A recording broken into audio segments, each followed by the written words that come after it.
চাওক পুনৰ এক শোকবাহ ঘটনাই আজি জোকাৰি গৈছে আজি সন্ধিয়াৰ সময়ত আৰু খৈৰাণী গাঁৱত আজি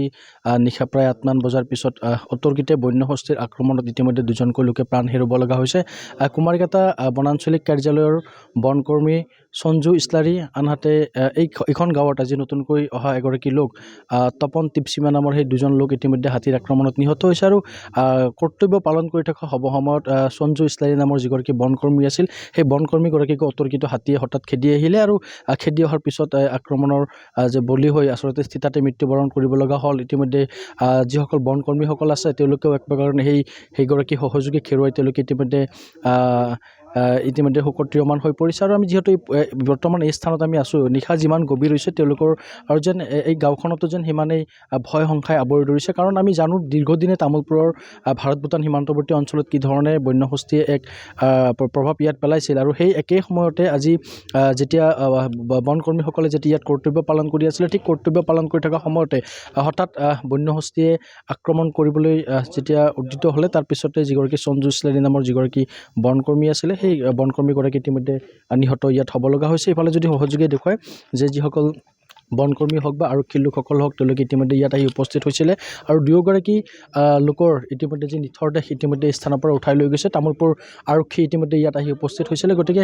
যথেষ্ট এটা ইয়াত পৰিৱেশখিনি আমি যিহেতু পূৰ্বৰে পৰাই জানো ইয়াত কি ধৰণে এটা ৰূপ লৈছিলে আৰু তেনেকৈ আজিও ইয়াত যেতিয়া তেওঁলোকে ইয়াত দায়িত্ব কৰ্তব্য পালন কৰি আছিলে তেতিয়া এই শোকাবহ ঘটনাটো সংঘটিত হৈছে। কুমাৰঘাটা বন বিভাগৰ আমি যিগৰাকী লোক আছে আমি আপোনাক দেখিছোঁ যথেষ্ট শোকাবহ ঘটনা এগৰাকী সহযোগীক আপোনালোকে আজি হেৰুৱাব লগা হ'ল কৰ্তব্য পালনৰ সময়ত। কি হৈছিল ঘটনাটো মানে এনেকুৱা আমি যোৱাকালিৰ পৰা আমি হাতীৰ জাকটো আমি ড্ৰাইভ কৰি আছিলোঁ নলবাৰীৰ পৰা তো ড্ৰাইভ কৰি আমি চৰণ জংঘলত এক ৰাতি থাকিলে নেক্সট আজিৰ পৰা তাৰমানে ৰাতিপুৱা আমি 8মান বজাত ড্ৰাইভ কৰিলোঁ ওপৰলৈকে RFলৈকে। তো ড্ৰাইভ কৰি থকা সময়তে দুটা হাতী ফালৰি কাটি খৈৰাণীত সোমালে আকৌ পালটো ওপৰত গুচি গ'ল। তো গুচি যোৱাত এই দুটাটো আকৌ মানে ৰৈ গৈছিলে ৰৈ যোৱাত মানে ইয়াতে তাৰমানে ঘৰ বাৰী তেনেকুৱা তাৰমানে ভঙাৰ বাবে বা কিবাৰ কাৰণে উত্ৰাৱল কৰি আছে সিহঁতে তো কৰাত আমি ভাবিলোঁ কি ইয়াকো আমি নদীত নামাই দিওঁ সেই নামাব আহোঁতে ষ্টাফ আহোঁতে আমাৰ নিজৰে মানে সহকৰ্মী হেৰুৱাব লগা হ'ল। আৰু কি নাম আছিলে? সঞ্জু ইছলাৰী লোক নিহত হৈছে আৰু এজন চিভিলিয়ান তাৰমানে নিহত হৈছে লোকেল সিহঁতে হয়। ইয়াত ফুৰিবলৈ আহিছিল নেকি? হয় ফুৰিব অহা বুলি গম পালোঁ অলপ আগতে। তো আৰু লগতে মানে উপায় নাই আমি কৰ্তব্য পালন কৰিবই লাগিব। এইসকল যিসকল বনকৰ্মী আমি দেখুৱাইছোঁ তেওঁলোকে বিগত প্ৰায় 3টা মাহ ধৰি তেওঁলোকে দিনে নিশা ইয়াত হাতী খেদাত ব্যস্ত হৈ আছে। তাৰপিছতো আজিৰ যি ঘটনা সেয়া কিন্তু কোনেও মানি ল'ব নোৱাৰে কাৰণ এগৰাকী সহকৰ্মীক ইতিমধ্যে তেওঁলোকে হেৰুৱাইছে আন এগৰাকী লোক ইতিমধ্যে নিহত হৈছে। এইফালে যদি দেখুৱায় যে ঠিক আমি যি স্থানত বৰ্তমান আছোঁ এই ঘৰটোৰ বাৰীৰ পিছফালে আচলতে কিছু সময় সন্ধিয়াৰ সময়ত আচলতে সেই ঘটনাটো হৈছিলে আৰু এই কিছু দূৰত্বতে আমি যিহেতু ইতিমধ্যে অৱস্থান পাইছোঁ যে হাতীৰ জাকটো ইতিমধ্যেও এই গাঁওখনৰ আশে পাশে সিঁচৰিত হৈ আছে। গতিকে কোন মুহূৰ্তত হাতী পুনৰ আহে সেয়া ক'ব নোৱাৰি। কিন্তু আমি এটা কথা কৈছোঁ যে বনমন্ত্ৰীয়ে এটা কথা উল্লেখ কৰিছিলে যে বাক্সা আৰু তামোলপুৰৰ যিটো হাতীৰ যিটো স্থিতিক লৈ তেওঁলোকে এটা কথা উল্লেখ কৰিছিল যে যথেষ্ট পৰিমাণে ইয়াত বনকৰ্মী নিয়োগ কৰা হ'ব। বনকৰ্মীৰ বাবে যিসমূহ সা সৰঞ্জাম লাগে বা যিসমূহ অস্ত্ৰ লাগে সেই গোটেইখিনি তেওঁলোকে ইয়াত যোগান ধৰা হ'ব। কিন্তু পৰৱৰ্তী সময়ত আমি উল্লেখ কৰিব লাগিব যে যিকেইজন বনকৰ্মী ইয়াত আছে সেইসকল লোকেই কিয় বাৰম্বাৰ গোটেই নিশা দিনে নিশা তেওঁলোকে কৰ্তব্য পালন কৰি থাকিব লগা হৈছে। এনে এক পৰিৱেশ ইয়াত উদ্দিত হৈছে। গতিকে যথেষ্ট সংখ্যক ইয়াত আমি দেখিছোঁ অনেক লোকে ইয়াত বনকৰ্মীৰ লগতে কিছু সংস্থাও তেওঁলোকে ইয়াত কাম কাজসমূহ কৰি আছে আৰু ইতিমধ্যে এই যিটো পৰিয়াল ঘৰ আমি দেখুৱাইছোঁ এইটো আপোনাৰ পৰিয়াল নেকি? মোৰ নহয় সিহঁতৰ ভাইটি আছে না সেই ভাইটি। কি হৈছিলে মানে কিবা গম পালেনে? মই সেনেকুৱা সঠিকটো নাজানো। মই এইটো যেতিয়া ডেড বডি যেতিয়া ওলাইছিল তেতিয়াহে মই ওলাই আহিলোঁ ইয়াতে। তাৰ আগৰ বিষয়টো মই নাজানো। আৰু যিগৰাকী তপন টিপচিমা নামৰ লোকজন এইখন গাঁৱৰে নাছিল। তেখেতে বোলে নগাঁৱৰ পৰা আহিছিল ইয়াতে। তেখেতে বোলে নগাঁও যোৱাকালি ইয়াতে আহিছিল বোলে তেখেতে। ইয়াতে আমাৰ বাসুদেৱ ৰিজাল। সেইগৰাকী লোক ইয়াত আহিছিলে ফুৰিবলৈ আৰু তাৰপিছত আমি যিহেতু কৈছোঁ এই অঞ্চলসমূহত বিগত 3টা মাহ ধৰি যিটো এক পৰিৱেশৰ ইয়াত সূচনা হৈছিলে সেই সূচনাক লৈ কিন্তু এক প্ৰকাৰ বনমন্ত্ৰীয়েও এই কথাখিনি বাৰম্বাৰ উল্লেখ কৰিছিলে যে যি ধৰণৰ ইয়াত গোটেইখিনি ব্যৱস্থাখিনি লাগে ইয়াত কৰিব কিন্তু এটা কথা আমি উল্লেখ কৰিছোঁ যে যিসকল বনকৰ্মী ইয়াত নিয়োগ হৈ আছে সেইসকল লোকে দিনে নিশাই তেওঁলোকে কৰ্তব্যত তেওঁলোকে নিয়োজিত হ'ব লগা হয় আৰু তেনে এক সময়ৰ কিন্তু আজি এগৰাকী বনকৰ্মী ইয়াত আজি ইয়াক নিহত হ'ব লগা হ'ল বা তেওঁলোকৰ মাজৰ পৰা গুচি যাব লগা হ'ল ইতিমধ্যে তপন টিপচিমা নামৰ যিগৰাকী লোক আছিল তেখেতৰ এই অঞ্চলত নহয় তেখেতে অন্য স্থানৰ পৰা ইয়ালৈ ফুৰিবলৈ আহিছিল আৰু তাৰপিছতে আজি যি এই শোকাবহ ঘটনা যথেষ্ট সংখ্যক লোক ইতিমধ্যে তেওঁলোকে গাঁওখনৰ বিভিন্ন প্ৰান্তত তেওঁলোকে যি দায়িত্বত তেওঁলোকে নিয়োজিত হৈ আছিলে মই আপোনাৰ পৰা কিছু কথা জানিব বিচাৰিছোঁ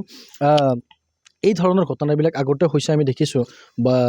আজি এগৰাকী বনকৰ্মী এনেধৰণে মৃত্যুক আঁকোৱালি ল'ব লগা হ'ল এয়া আচলতে কি ধৰণে কি কাৰণে বুলি হৈছে বুলি ভাবে তেওঁলোকে একেটা মানুহ আমি এটা কথা উল্লেখ কৰিছোঁ বাৰম্বাৰ দিনে নিশাই যদি 24 ঘণ্টাই একেটা মানুহ দায়িত্বত নিয়োজিত হৈ থাকে তাৰপিছত সেয়া কি ধৰণৰ প্ৰভাৱ পৰে বা আজি যি ঘটনা হ'ল গোটেই বিষয়টোক লৈ প্ৰথম কথাটো হ'ল আমি যিখিনি আমি দেখা পাওঁ বা আমি যিখিনি ফৰেষ্টৰ লগত কাম কৰি আছোঁ প্ৰথম কথাটো হ'ল পৰ্যাপ্ত পৰিমাণে আমাৰ ফৰেষ্টক তাৰমানে ছাপোৰ্ট লাগিব কাৰণ কিয় এইকেইটি মানুহটোৱে তাৰমানে 24 ঘণ্টাই এওঁলোকে অন ডিউটি থাকে আজিও চাওক এই যিটো ঘটনা হৈছে এওঁলোকে যোৱাকালি ৰাতিপুৱাৰ পৰা হাতীৰ ডিউটিত কণ্টিনিউ আছেই ৰাতিটো আছে দিনটো আছে তথাপি হাতীৰ ডিউটিৰ ভিতৰতো যাই পেলাই আজি এনেকুৱা এটা ঘটনা ঘটিছে কাৰণ যদি আৰু এওঁলোকৰ মাজত যদি পৰ্যাপ্ত পৰিমাণৰ যদি সা সুবিধা থাকিলেহেঁতেন বা ষ্টাফ থাকিলেহেঁতেন বা গাড়ীৰ ব্যৱস্থা থাকিলেহেঁতেন আজি কিছু হ'লেও সকাহ পালোঁ হয় আমি কিন্তু আজি চাওক এই ষ্টাফো কম একেবাৰে ষ্টাফ কম গাড়ীৰ ব্যৱস্থাও কম যাৱতীয় সা সামগ্ৰী কম বা যিকোনো এই ধৰক বন্দুক বাৰুদো কম যাতে আমি এইটো ভাবোঁ যে চৰকাৰ বা প্ৰশাসনক আহি থকা দিনবোৰত যাতে অধিক ষ্টাফ নিয়োগ কৰক বনকৰ্মী নিয়োগ কৰক আৰু সা সুবিধা দিয়ক গাড়ীৰ ব্যৱস্থা কৰক নহ'লে কিন্তু আৰু ভয়াৱহতা আকৌ বাঢ়িব কাৰণ কিয় আজি চাওক হাতীটো যেনেধৰণে আমি বা বনকৰ্মীয়ে কাম কৰি আছে হাতীৰ ওপৰত চাওক যদি বনকৰ্মীক যদি পৰ্যাপ্ত পৰিমাণে যদি আমি ছাপোৰ্ট নকৰোঁ আজি আমি চাওক দূৰ দূৰণিৰ পৰা আহি পেলাই আমি এওঁলোকক ছাপোৰ্ট কৰিছোঁ অকল ছাপোৰ্ট কৰিলে মাত্ৰ নহয় এওঁলোকৰ সা সুবিধাটোৰ পৰা খুবেই অভাৱ হৈ আছে গতিকে আজি যিটো ঘটনা হৈছে এতিয়া চাওক দুখ লগা ঘটনা কিন্তু কি হ'ব উপায়টো নাই এনেকুৱা এটা পৰিৱেশৰ মাজত আজি চাওক হাতীটোৰ জাকটো উত্তৰ ফালে যাই আছে অতৰ্কিতে দুটা হাতী তাৰমানে ছাইড লৈ লৈছে কিন্তু আজি এটা দুখ লগা ঘটনা এটা নিৰীহ এটা পাব্লিকো মৰিল আৰু আমাৰ এটা মানে বনকৰ্মী এটা মৰিল আমি এটা হাতৰ পৰা এটা বনকৰ্মী আমি হেৰাব লগা হৈছে সেইটো একেবাৰে দুখ লগা বিষয় যে আমি চৰকাৰক এইটো দাবী জনাইছোঁ চাওক আমি যেনেকুৱা আমি ধৰক আমি বনকৰ্মী হিচাপে আমি বনকৰ্মীক আমি সহায় সহযোগ কৰি আছোঁ চৰকাৰে বনকৰ্মীক পৰ্যাপ্ত পৰিমাণে সুবিধা দিয়াৰ কাৰণে আমি অনুৰোধ জনাইছোঁ ধন্যবাদ জ্ঞাপন কৰিছোঁ আৰু যিহেতু আমি কৈছোঁ নিশা হৈছে গতিকে তেওঁলোকেও ইতিমধ্যে কৰ্তব্যত যাব লাগিব আৰু এয়া যি আজি শোকাবহ ঘটনা তামোলপুৰৰ উত্তলা অঞ্চলৰ এয়া আন এক উদাহৰণ বুলি ক'ব লাগিব হস্তি মানুহৰ যি সংঘাতৰ যি এক ভয়ানক ৰূপ বা চূড়ান্ত ৰূপ লৈছে তাৰপিছতো আচলতে গোটেই ঘটনাটোক লৈ ৰাজ্য চৰকাৰে বা প্ৰশাসনে কি ধৰণে তেওঁলোকে গোটেই ব্যৱস্থাখিনি চাই সেয়া পৰৱৰ্তী সময়ত নিশ্চয়কৈ লক্ষণীয় হ'ব